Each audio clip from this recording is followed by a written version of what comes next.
नमस्कार साथियों। 15 अप्रैल कॉन्फ्रेंस में बहन कुमारी मायावती जी ने मीडिया के सामने क्या बोला, सुनिए।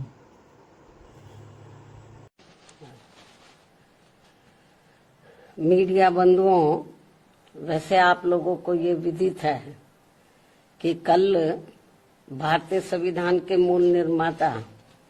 एवं दलितों व अन्य उपेक्षित वर्गों के मसीहा परम पूज्य बाबा साहब डॉक्टर भीमराव अंबेडकर की जयंती थी, जिसे पूरे देश में बीएसपी के लोगों ने अपने परिवार सहित बड़े धूमधाम से मनाया है।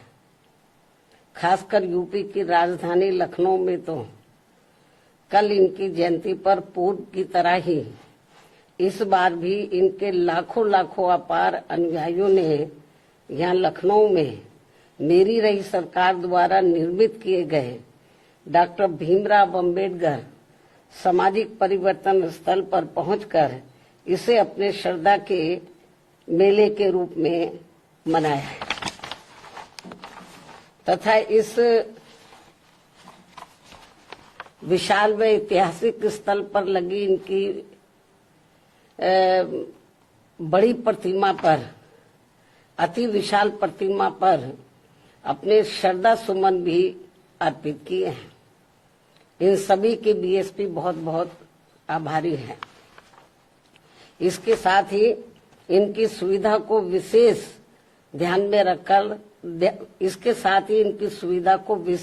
में रखकर कल मैंने इनकी जयंती पर पार्टी के वरिष्ठ पदाधिकारियों व कार्यकर्ताओं आदि के साथ अपने निवास स्थान पर ही इनकी प्रतिमा पर अपने श्रद्धा सुमन अर्पित किए हैं और इस मौके पर प्रेस नोट आदि के जरिए भी इनकी त्याग, तपस्या, संघर्ष व कार्यों आदि के बारे में भी अपनी श्रद्धा व भावनाएं व्यक्त की हैं, जिनकी सोच व मूवमेंट को आगे बढ़ाने के लिए बीएसपी के जन्मदाता एवं संस्थापक मान्यवर श्री कांशीराम जी ने अपनी पूरी जिंदगी समर्पित की है, जिनसे प्रेरित होकर अब मेरी देखरेख में इसे आगे बढ़ाया जा रहा है। हालांकि इनके इस कारवां को पीछे ढकेलने के लिए यहाँ सभी दलित विरोधी जातिवादी पार्टियां किस्म किस्म के साम दाम दंड भेद आदि हथकंडे भी काफी इस्तेमाल कर रही हैं, जिनसे बीएसपी के लोगों को कदम कदम पर हमेशा सावधान रहना है और यही फिर अपने इन महापुरुषों के प्रति इनकी सच्ची श्रद्धा भी होगी। हालांकि इस संदर्भ में मेरा ये कहना है कि बीएसपी के बेस वोट अर्थात दलितों के वोटों को लुभाने के लिए पिछले कुछ समय से यहाँ सभी विरोधी पार्टियां अपने अधिकांश कार्यक्रमों में बीएसपी के नीले रंग को ही विभिन्न रूपों में इस्तेमाल कर रही हैं, जिसका दलितों पर कुछ भी असर पड़ने वाला नहीं है, क्योंकि इन पर केवल बीएसपी के नीले रंग का ही असर पड़ता है, अन्य किसी और रंग का नहीं। ये विरोधियों को ध्यान में रखकर चलना चाहिए। और अब जिस खास मकसद से आज मैंने मीडिया बंधुओं को बुलाया वो है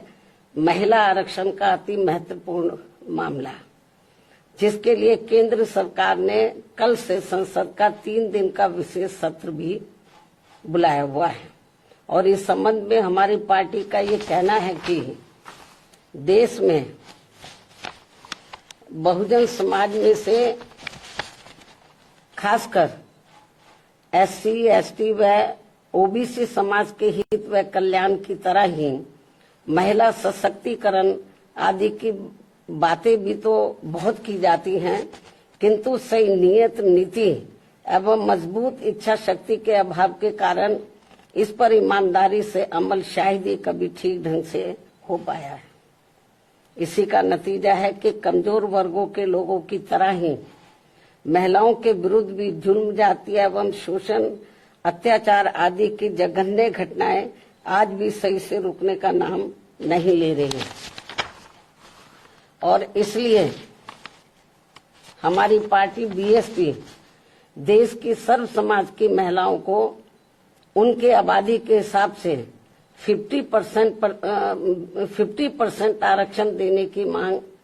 लगातार करती आ रही है, लेकिन जिसे कोई भी पार्टी अपने अपने स्वार्थ व मजबूरियों के कारण मानने को कतई भी तैयार नहीं दिखती हैं। वैसे भी भला हो परम पूज्य बाबा साहब डॉक्टर भीमराव अम्बेडकर का, जिन्होंने देश की महिलाओं को पुरुषों के समान बराबरी वाला एक व्यक्ति एक वोट का यह अति मूल्यवान मानवतावादी संवैधानिक अधिकार देकर यहाँ पूरे महिला जगत को धन्य बना दिया है, तथा जिस महिला सम्मान व उनके सशक्तिकरण की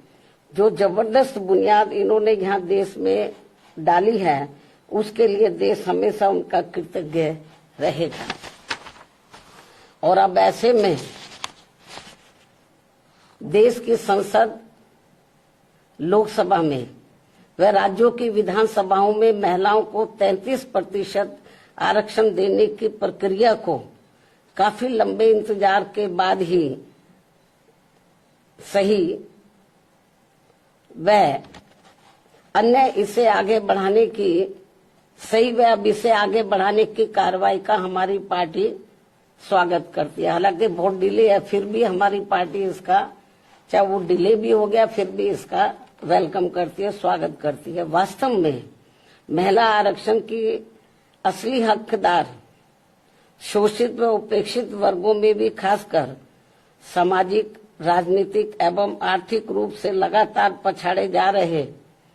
SC, ST व OBC समाज की महिलाओं को यदि इसमें अलग से आरक्षण की व्यवस्था की जाती है तो ये उचित होने के साथ साथ, जो नहीं की गई है तो ये उचित होने के साथ साथ बीएसपी के अनवरत संघर्षों के बाद OBC समाज को मंडल आयोग की सिफारिशों के अनुसार 27% आरक्षण के लागू होने की तरह ऐतिहासिक भी जरूर होता, लेकिन ऐसा नहीं होने से इन वर्गों की महिलाओं को महिला आरक्षण का पूरा लाभ क्या मिल पाएगा, इसमें लोगों को काफी संदेह है तथा महिला आरक्षण के वास्तविक उद्देश्य को काफी हद तक नकारने जैसा है। वैसे भी महिला आरक्षण को राजनीतिक स्वार्थ की बजाय महिला सुरक्षा, सम्मान व उत्थान आदि से जोड़कर देखा जाना चाहिए, तभी इसका सही लाभ इनको मिल पाएगा। अन्यथा यहाँ ज्यादातर मामलों में सामंती व जातिवादी तत्वों के हावी होने के कारण देश की महिलाओं को जो उनका उचित लाभ अब तक नहीं मिल पाया है, वैसे ही आगे भी पूरे तौर पर नहीं मिल पाएगा। जबकि परम पूज्य बाबा साहब डॉक्टर भीमराव अम्बेडकर ने संविधान में महिलाओं को जिंदगी के हर पहलू में बराबरी व आत्मसम्मान का हक देने के साथ साथ हिंदू कोड बिल लाकर भी इन्हें जबरदस्त कानूनी अधिकार भी देना चाहा था, जिसे तब केंद्र की रही कांग्रेसी सरकार ने अपने संकीर्ण जातिवाद के प्रभाव में आकर वादा खिलाफी करते हुए नहीं माना और बाद में इसको आत्मा विहीन करके इसे टुकड़ों टुकड़ों में पास किया गया। इस प्रकार ओबीसी समाज को आरक्षण देने के साथ साथ महिलाओं की सुरक्षा, सम्मान व उत्थान सुनिश्चित करने के मामले में ठोस कदम नहीं उठाने आदि के विरोध में बाबा साहब डॉक्टर भीमराव अम्बेडकर को देश के प्रथम कानून मंत्री पद से इस्तीफा भी देना पड़ा था। इतना ही नहीं बल्कि इससे पूर्व घोर उपेक्षा की शिकार भारतीय महिलाओं में शिक्षा की अमर ज्योति की अलख जगाने के मामले में महात्मा ज्योतिबा फूले व उनकी पत्नी सावित्रीबाई फूले के ऐतिहासिक योगदान व जबरदस्त कुर्बानियों को भला कौन भुला सकता है। उन्होंने अनेकों प्रकार की जातिवादी उत्पीड़न एवं प्रताड़ना झेलते हुए अपनी पत्नी व आसपास की महिलाओं को शिक्षा के अलंकार से सम्मानित व नारी शक्ति को प्रोत्साहित किया, बल्कि हर दुख और अपमान झेलकर भी स्कूल स्थापित करके इस क्रम को अभूतपूर्व तरीके से आगे बढ़ाकर हमेशा हमेशा के लिए सामाजिक परिवर्तन के पिता में बनकर अमर हो गए। इसके साथ ही अब जबकि महिलाओं को देश की संसद, लोकसभा में व राज्यों की विधानसभाओं में आरक्षण की बात आगे बढ़ रही है, तो इसमें किसी भी प्रकार की अड़चन पैदा करना उचित नहीं होगा। इस मामले में खासकर कांग्रेस पार्टी को महिला आरक्षण में SC, ST व OBC महिलाओं को अलग से आरक्षण देने की बात इन्हें अब क्यों याद आ रही है, जबकि इन्होंने इससे पहले अपनी सरकार में इस विशेष मुद्दे की घोर अनदेखी की थी और BSP की इस मांग को भी अन्य और मामलों की तरह जातिवादी द्वेष आदि के कारण अनसुना कर दिया था। ऐसे में कुल मिलाकर BSP का संक्षेप में यही कहना है कि देश में महिलाओं की लगातार हो रही दयनीय स्थिति को देखते हुए बेहतर यही है कि महिला आरक्षण को संकीर्ण दलगत राजनीति से दूर रखते हुए इसको जल्द से जल्द लागू किया जाए, ताकि कुछ ना सही ये थोड़ा ही बेहतर होगा, थोड़ा कुछ तो मिले इनको।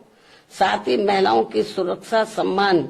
व उत्थान आदि के मामले में सभी लोग अपना मन भी जरूर चंगा करें, ताकि देश को कटौती में गंगा मिल सके।